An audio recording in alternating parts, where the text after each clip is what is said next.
ब्लाऊजचं माप. तर इथून बघा, इथं आपण जो शोल्डर काढलेला आहे, तर शोल्डरपासून म्हणजे इथून सेंटरपासून ते इथपर्यंत आपण 14.5 उंची टाकलेली आहे पाठीमागच्या भागाची, आणि तशीच पुढं पण हो का 14.5 उंची टाकलेली आहे. आणि इथून शोल्डर घेतलेला आहे आपण 5.5 इंचाचा इथपर्यंत. आणि पाठीमागच्या गळा म्हणजे ही पूर्ण गळा रुंदी घेतलेली 2.5 इंचाची ही.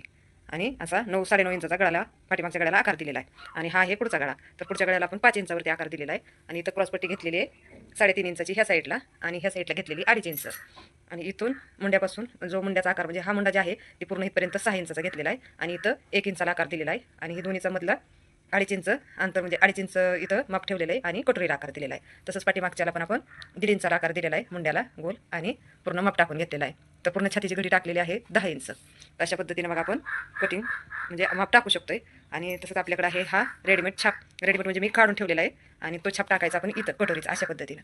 तशा पद्धतीने मग आपलं पूर्ण ब्लाऊजचं माप मेजरमेंट झालेलं आहे. कसं वाटलं नक्की कमेंटमध्ये सांगा. आणि नवीन नवीन डिझाईन, ब्लाऊजचं डिझाईन, कटिंग, टिचिंग पूर्ण तुम्हाला पाहिजे असते तर आपल्या इंस्टाग्राम आयडीच्या पेजला फॉलो करा. तर तुम्हाला नवीन नवीन व्हिडिओ कटिंगच्या आणि शिलाईच्या पाहायला मिळतील. आणि तर चला भेटूया पुढच्या व्हिडिओमध्ये.